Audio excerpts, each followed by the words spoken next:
acara, saya lalu mengatakan kalau saya meneriakkan namanya Salam Pancasila yang merasa sebagai rakyat Indonesia harus menjawab juga Salam Pancasila. Setelah itu lalu meneriakkan kata merdeka 3 kali. Mengapa? Karena saya sangat ingat ketika saya masih kecil, saya banyak bertemu dengan para pejuang yang satu sama lain itu memanggilnya Bung, sehingga merasa sama, setara. Dan biasanya kalau mereka saling bersimpangan, mereka yang satu mengatakan merdeka, tapi yang satu mengatakan mati. Jadi saya tuh berpikir, loh kok merdeka disambut mati?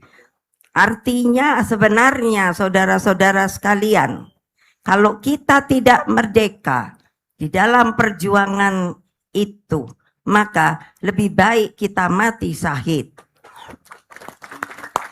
Hal-hal seperti ini sudah banyak dilupakan oleh yang namanya para pemimpin kita sendiri, bahwa yang namanya Negara Kesatuan Republik Indonesia itu adalah penuh dengan pengorbanan. 3,5 abad katanya kita ini dijadikan budak. Saya tidak selalu percaya soal itu, karena masa tidak ada perlawanan pada waktu itu. Saya sekarang berdiri di sini ingin menebarkan suara saya bukan hanya kepada seluruh rakyat Indonesia dimanapun mereka berada, tetapi juga untuk para anggota-anggota Republik Indonesia, warga negara, anak muda, bahwa kamu dapat menjadi seperti ini, itu karena banyak sekali pengorbanan dari para pejuang kita, termasuk yang namanya tanggal 27 Juli tahun 1996. Saya tidak pernah dapat melupakan. Saya sampai berpikir, apakah ini yang diperjuangkan oleh rakyat kita pada waktu itu? Hei rakyatku, dimanapun kalian berada yang saya cintai, ingat, coba kalian pergi ke Taman Pahlawan. Di sana banyak pertempuran, nisan tidak bernama. Artinya apa? Mereka berjuang dengan keikhlasannya. Lalu setelah merdeka sampai sekarang, bulan depan kita akan merayakan 17 Agustus 2026. Apakah kalian tidak akan insaf bahwa kalian bisa menjadi seperti ini? Itu karena apa? Darah para perjuang, darah anak-anak muda yang waktu itu pun seperti kalian yang ada di sini sekarang. Kalian mau jadi apa? Masa tidak malu? Tadi dikatakan oleh Mas Andi Wijayanto, masa kalian tidak mau tahu? Hei TNI, hei polisi, kalian tuh datangnya sebetulnya datang dari mana? Kalian itu pun sebenarnya anak rakyat yang telah diberi kesempatan. Untuk apa? Untuk membela rakyatmu. Camkan kata-kata saya ini. Jangan terjadi lagi hal-hal yang terjadi seperti waktu 30 tahun itu. Hati saya miris. Mengapa? Pada waktu itu hanya kekuasaan yang dipikirkan. Mana kalian menyayangi rakyatmu? Ingat bahwa saya mengatakan akar rumput itu mau diinjak, mau dibunuh, pasti suatu saat akan kembali timbul.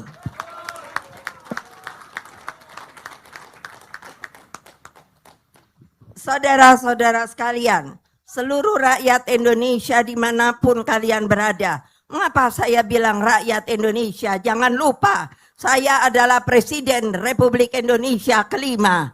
Yang kalian yang mengambil nama itu, yang menjadikan saya bisa sebagai perempuan satu-satunya yang bisa menjadi presiden di negara yang begini besar itu.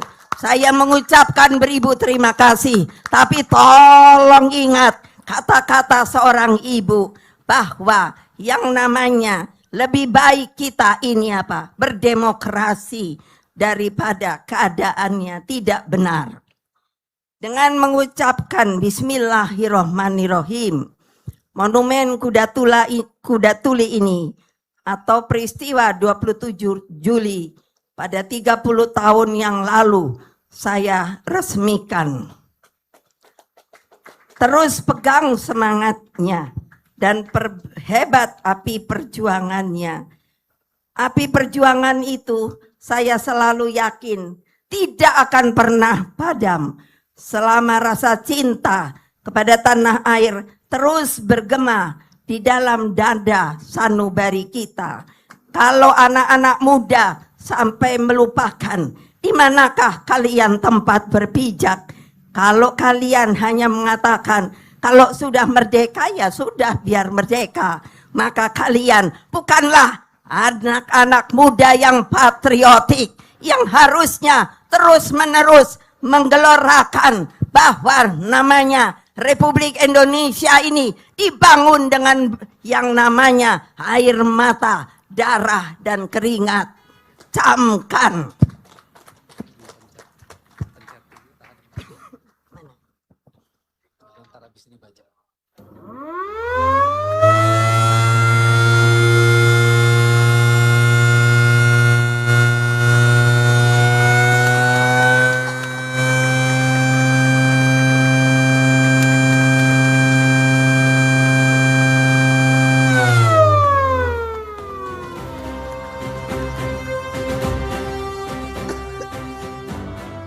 Saudara-saudara sekalian yang saya cintai, secara khusus saya mengucapkan terima kasih kepada seniwati yang saya kenal dengan baik. Saya memanggilnya Mbak Dolorosa Sinaga yang telah menggambarkan dengan baik terhadap apa yang saya kontemplasikan selama ini. Kontemplasi itu berpikir, merenung, berdoa. Lalu saya selalu berdoa mengatakan kepada Allah Subhanahu wa Ta'ala, kapan akan berhenti keadaan Republik Indonesia yang dicita-citakan oleh Bapak saya menjadi sebuah negara yang mandiri, yang kaya, raya, rakyatnya hidupnya sejahtera, aman, dan sentosa. Monumen ini menggambarkan kesabaran revolusioner yang lahir dari keyakinan, keteguhan, dan keberanian. Dalam kontemplasi saya melihat kehidupan saya sendiri yang saya serangkum menjadi sebuah kata-kata bahwa kita kalau yakin dalam kehidupan dan setelah itu tahu untuk apa kita punya keyakinan, maka harus punya keteguhan dan keberanian. Setelah itu di dalam menjalankannya kita tidak pernah boleh putus asa. Oleh sebab itu kita harus punya kesabaran revolusioner. Apa arti kesabaran revolusioner? Adalah kalau kita terbentur oleh penghalang, maka kita jangan berdiam diri. Kita pergilah perlahan-lahan untuk menghindarinya. Kesemuanya itu sebenarnya harus diajarkan kepada para rakyat kita dimanapun mereka berada. Kesemuanya yang 4 itu menyatu dalam sebuah keyakinan yang kental bahwa kebenaran pada akhirnya akan menang. Ini saya dapat di dalam perjalanan yang namanya seorang Siddhartha Gautama yang terkenal. Dia adalah seorang anak raja, tetapi justru tidak merasa senang tinggal di istana. Akhirnya